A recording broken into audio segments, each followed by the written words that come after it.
오늘 새로운 임원들을 세우는 날입니다. 또 우리 교회학교 교사들을 임명하는 뜻깊은 주일인데 이 시간 함께 예배하는 교우들 주님의 이름으로 환영하고 축복합니다. 우리 임명장은 신천 임원들에게만 드리지만 새롭게 임명되는 집사님, 권사님들만이 아니라 이 자리에 함께한 모든 임원들을 대표해서 임직을 하는 겁니다. 우리가 설교 후에 임직식을 할 텐데 이 자리에 함께한 모든 임원들이 새롭게 임직을 한다라는 그런 마음으로 함께 해주시기를 바랍니다. 그리고 오후에 우리 임원 헌신 예배도 신천 임원들이 헌신하는 시간이 아니라 신천 임원들이 주관을 하고 모든 임원들이 함께 헌신을 다짐하는 그런 시간입니다. 그래서 바쁜 일이 없으시다면 함께 해주시기를 바랍니다. 오늘 임명받는 교사들도 마찬가지입니다. 사실 여기 있는 모든 성도님들이 우리 자녀들에게는 신앙의 스승인 줄 믿습니다. 그러니까 교사들만 임명을 받는 것이 아니라 우리 모두도 스승으로 또 우리 교회학교를 위해서 우리 맡은 사명을 다하겠습니다. 우리 오늘 찬양대 찬양과 같이 우리 하나님께 우리의 삶을 헌신하는 그런 시간이 되시기를 바랍니다. 그래서 오늘 귀한 날에 축복의 말씀을 읽기를 원했습니다. 그래서 오늘 신명기 28장의 말씀을 함께 읽었는데 사실은 새벽에 신명기 말씀으로 새벽 시간에 말씀을 나누고 있고 오늘 읽은 말씀이 지난 목요일에 새벽에 읽었던 말씀입니다. 그러고 나서 새벽에 기도하는 중에 오늘 이 시간에 이 말씀을 다시 읽고 나눠야 되겠다라는 감동이 있어서 오늘 축복의 길로 한 걸음 더 라는 제목으로 말씀을 전합니다.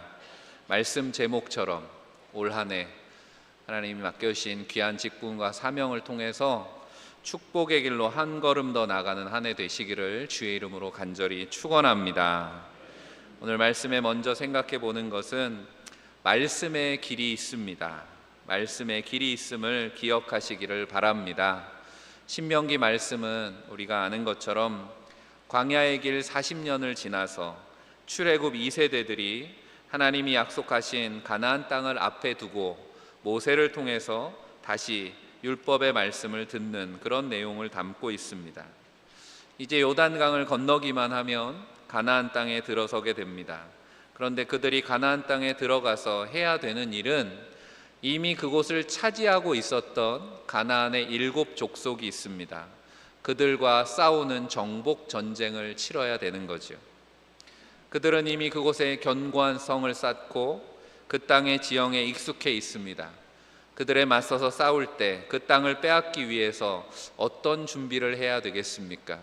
일반적으로라면 성을 무너뜨리는 무기를 만들어야 되겠죠. 공성전을 준비해야 됩니다. 무기를 준비하고 군사를 훈련하고 또 적진을 파악하고 어떻게 공격할 것인지 전투를 위한 전략과 전술을 고민해야 되는 때입니다. 하지만 하나님은 그렇게 하지 않으셨습니다. 하나님은 이스라엘에게 전쟁 준비를 하라 말씀하지 않고 모세를 통해서 오늘 말씀을 전하십니다. 왜 그렇습니까? 가나안과의 싸움은 눈에 보이는 싸움이 전부가 아니었기 때문에 그렇습니다.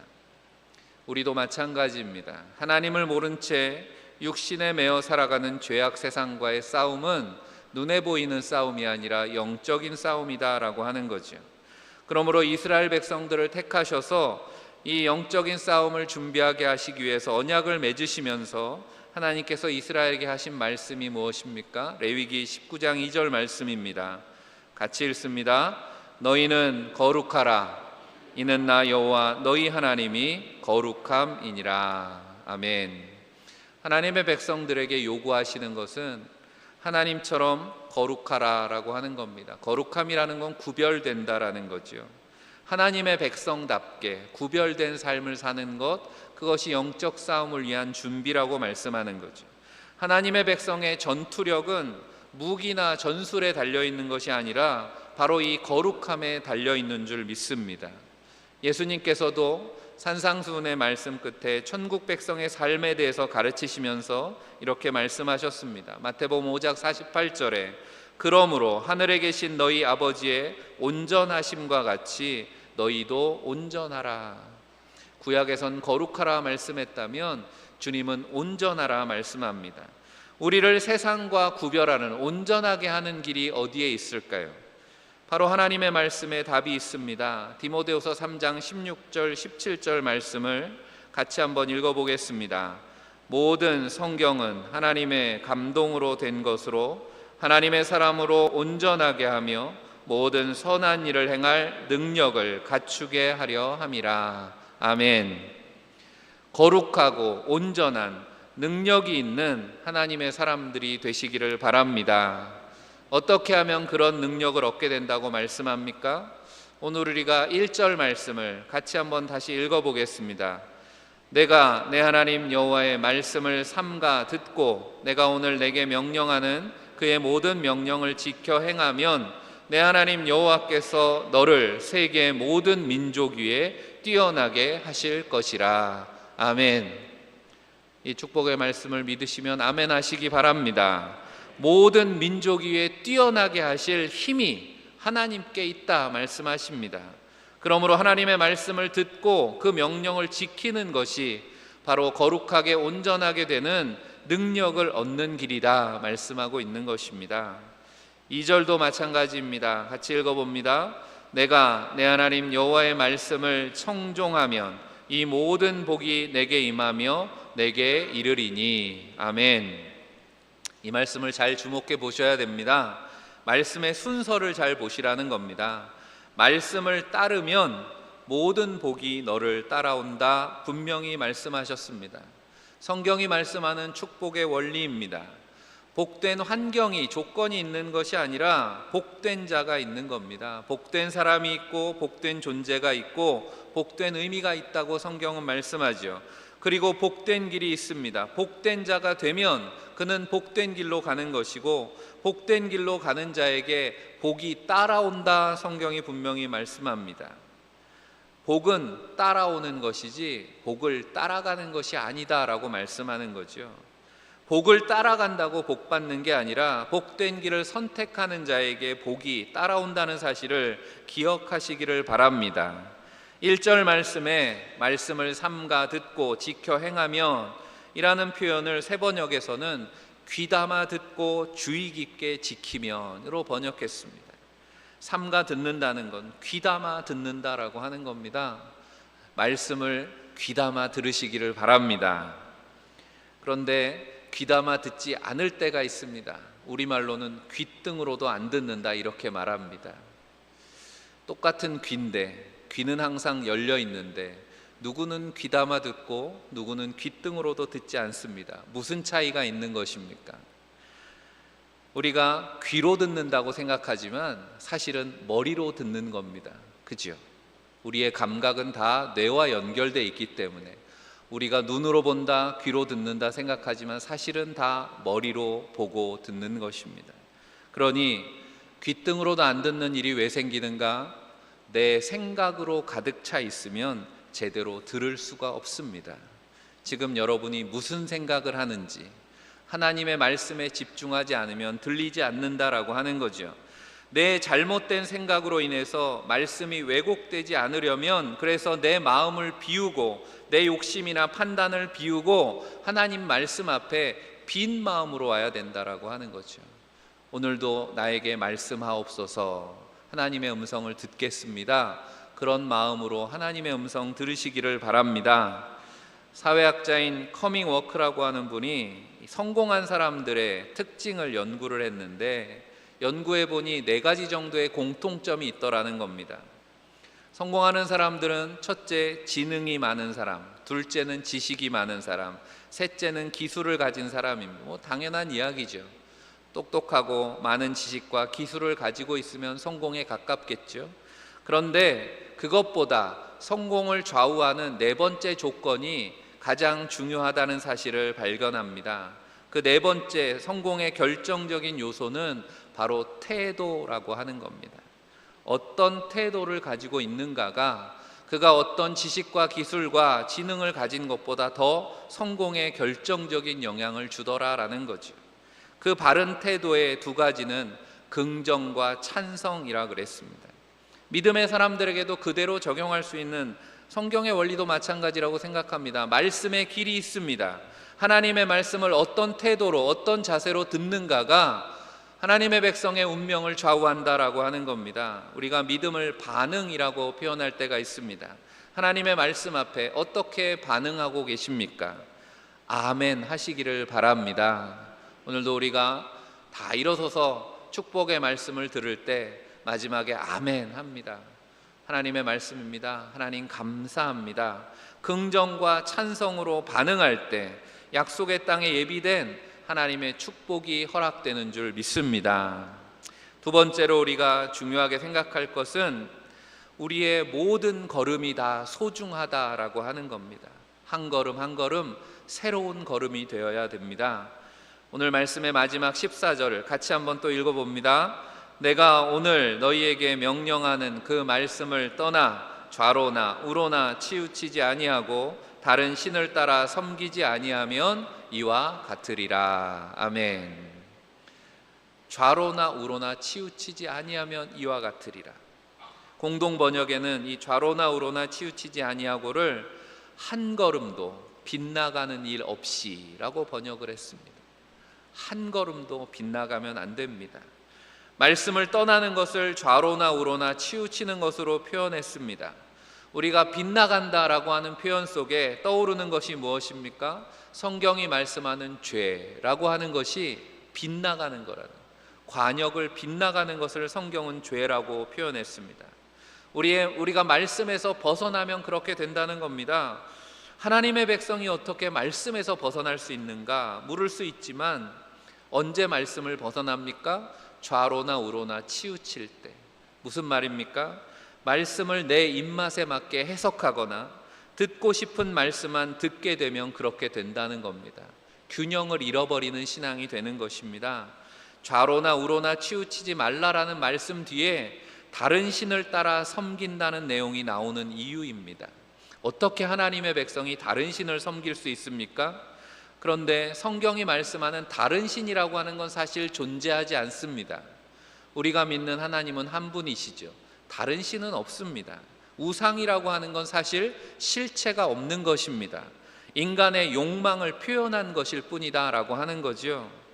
말씀을 온전히 따르지 않고 왜곡할 때 이단이 생깁니다. 이단과 사이비, 가서 들으실 필요도 없지만 가서 들어보면 어떨까요? 이단과 사이비가 다른 걸 가르치지 않습니다. 그들도 성경을 가르칩니다. 놀랍죠? 그런데 성경을 왜곡해서 가르치는 겁니다. 인간의 욕망을 따라서 듣고 싶은 것, 자기들 입맛에 맞는 대로 왜곡해서 해석을 하는 거죠. 하나님의 말씀을 치우치지 않고 온전히 따르면 복이 되지만 그렇게 말씀을 왜곡하면 저주가 된다는 것을 오늘 우리가 읽은 신명기 28장 15절 이하에서 말씀합니다. 오늘 우리가 축복의 말씀으로 14절까지 읽었지만 15절부터는 저주의 말씀이 나옵니다. 내가 만일 내 하나님 여호와의 말씀을 순종하지 아니하여 내가 오늘 내게 명령하는 그의 모든 명령과 규례를 지켜 행하지 아니하면 이 모든 저주가 내게 임하며 내게 이를 것이니 말씀합니다. 축복과 저주가 어떻게 다른가? 여러분 말씀을 읽어보시면 사실 축복과 저주는 한 글자 차이입니다.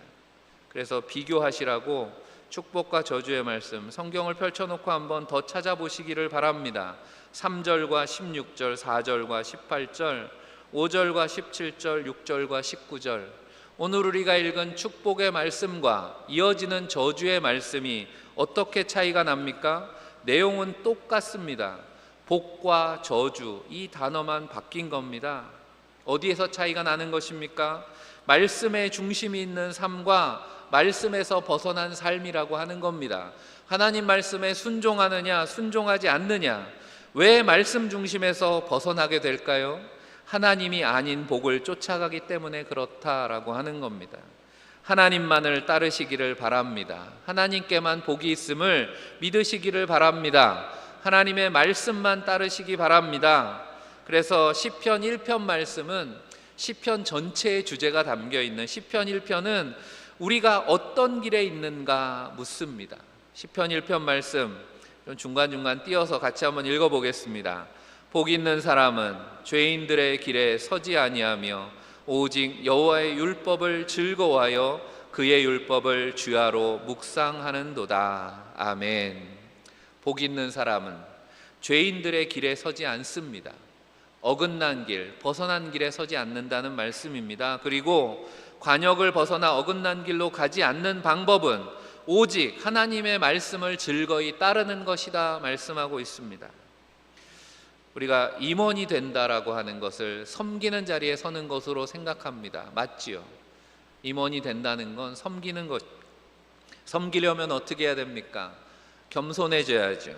낮아지는 것입니다.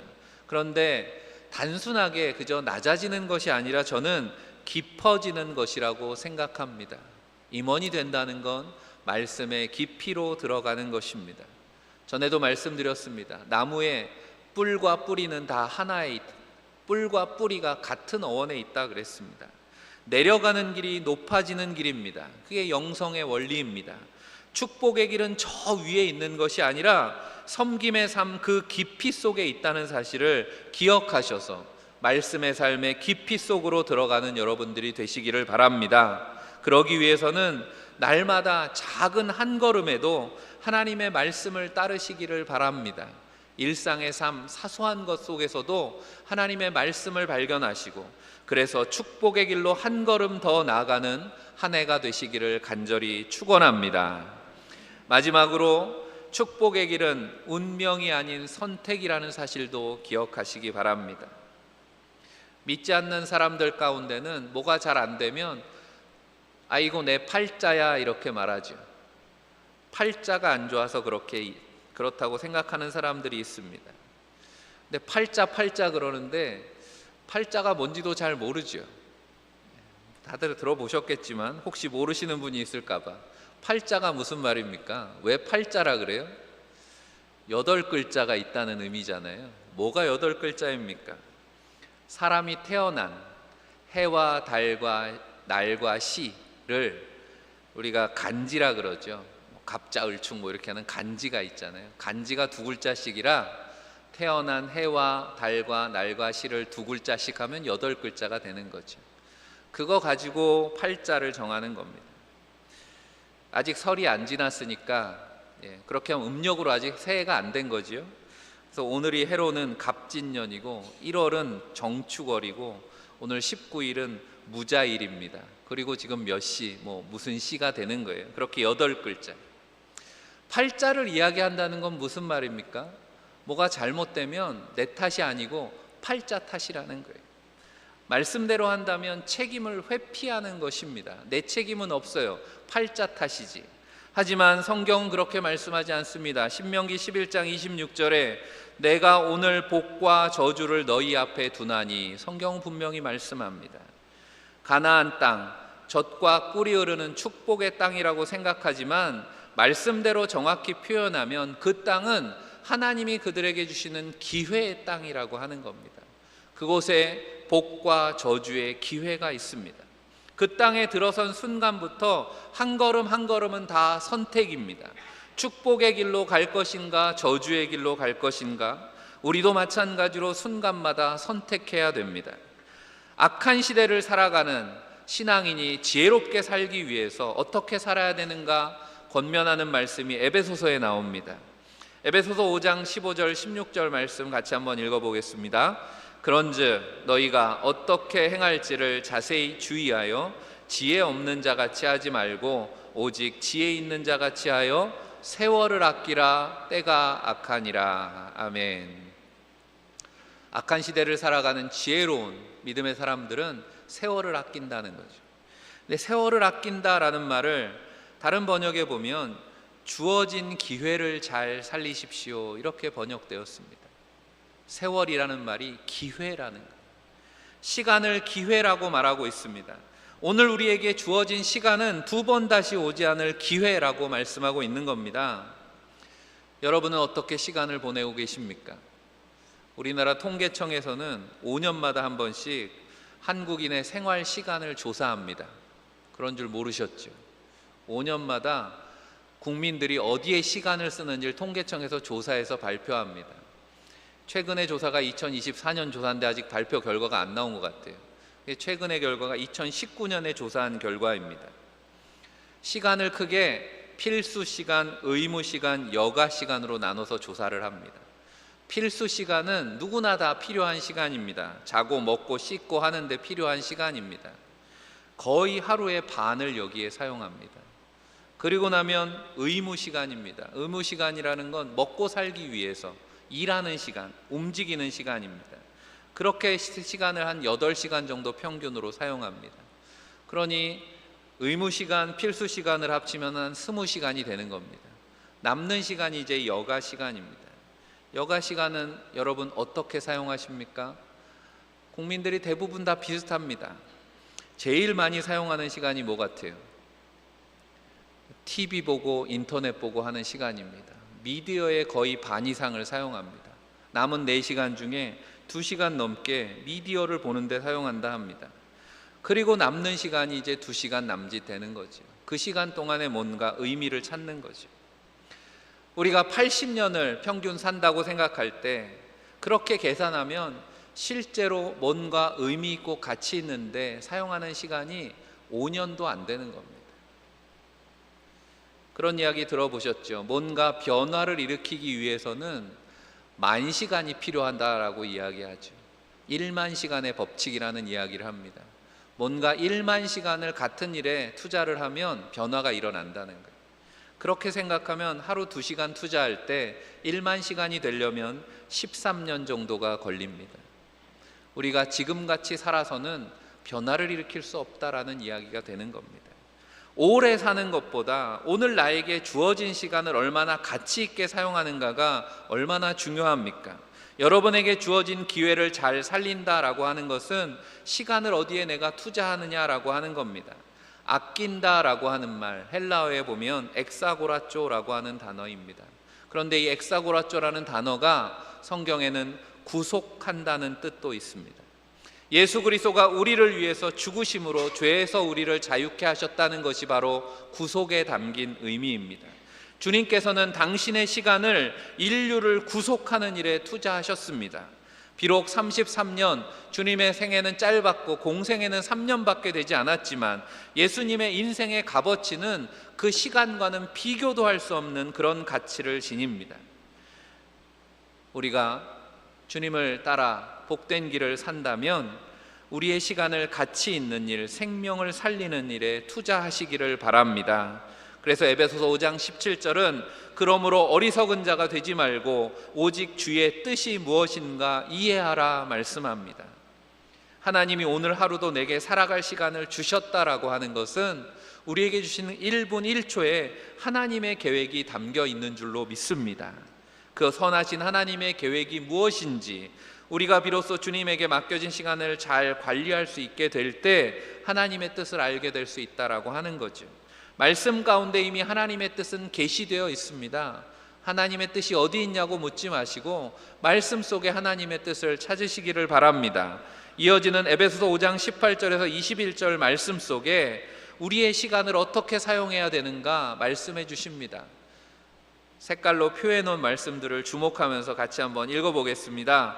술 취하지 말라 이는 방탕한 것이니 오직 성령으로 충만함을 받으라. 시와 찬송과 신령한 노래들로 서로 화답하며 너희의 마음으로 주께 노래하며 찬송하며 범사의 우리 주 예수 그리스도의 이름으로 항상 아버지 하나님께 감사하며 그리스도를 경외함으로 피차 복종하라. 할렐루야. 주어진 시간을 대하는 믿음의 사람의 자세가 어떤 것인가 잘 말씀해 주고 있습니다. 순간순간 성령의 인도하심을 받아 사시기를 바랍니다. 우리 입술과 마음에는 하나님에 대한 찬양을 담으시기 바랍니다. 어떤 일이 벌어지더라도 시간 하나님께 감사하며 사시기를 바랍니다. 그리스도의 섬김을 기억하면서 내 손과 발로 세상을 섬기시기를 바랍니다. 사랑하는 성도 여러분, 나는 운명대로 사는 인생이 아니라 그렇게 하나님의 시간을 맡은 청직이라는 사실을 잊지 마시기를 바랍니다. 나에게 주어진 시간, 생명을 하나님의 뜻을 이루는 생명 살리는 가치 있는 일에 투자하시기를 바랍니다. 우리가 한 주간이 지나면 명절 연휴가 시작됩니다. 올 설 명절은 유난히 긴 명절이 될 것 같은데, 명절이 되면 새해가 되는 거라 다시 새해를 맞아서 덕담을 나눕니다. 여러분, 어떤 덕담을 나누길 원합니까? 오늘 우리가 읽은 말씀보다 더 좋은 덕담이 있을까 싶습니다. 가족들, 자녀들을 위해서 축복의 말을 전한다면 오늘 말씀 중에 여러분은 어떤 구절이 탐이 나십니까? 한 절 한 절 다 탐이 나죠. 사랑하는 성도 여러분, 들어와도 복을 받고 나가도 복을 받으시기를 바랍니다. 하나님께서 하늘의 아름다운 보고를 여셔서 하는 모든 일에 복을 주시기를 바랍니다. 그래서 머리가 되고 꼬리가 되지 않기를 바랍니다. 오늘 말씀에 나오는 축복의 말씀들 아닙니까? 그런데요, 무엇보다 먼저 축복의 약속이 담긴 하나님의 말씀 앞에 한 걸음 더 가까이 하시기를 바랍니다. 좌로나 우로나 치우치지 말고 하나님만 바라보는 사람들로 주어진 시간을 귀하게 여기고 생명을 살리는 일에 아낌없이 투자하는 복된 길을 가는 교회와 성도들이 다 되시기를 주님의 이름으로 간절히 축원합니다. 기도하겠습니다. 사랑의 하나님, 오늘도 복된 말씀으로 우리와 함께 하심을 감사합니다. 주시는 말씀을 귀담아 듣고 따르는 것이 축복임을 깨닫습니다. 날마다 말씀에 순종하여 복된 길을 택하는 믿음을 허락하여 주옵소서. 성령께서 도우셔서 말씀대로 살아갈 수 있는 지혜와 능력 주시고 주신 말씀 붙들고 생명을 살리는 일에 헌신하는 교회와 성도들 되게 하여 주옵소서. 그래서 나가도 들어가도 복을 누리는 축복의 백성들 되게 하옵소서. 언제나 우리를 가장 좋은 길로 인도하시는 우리 구주 예수 그리스도 이름으로 간절히 기도하옵나이다. 아멘.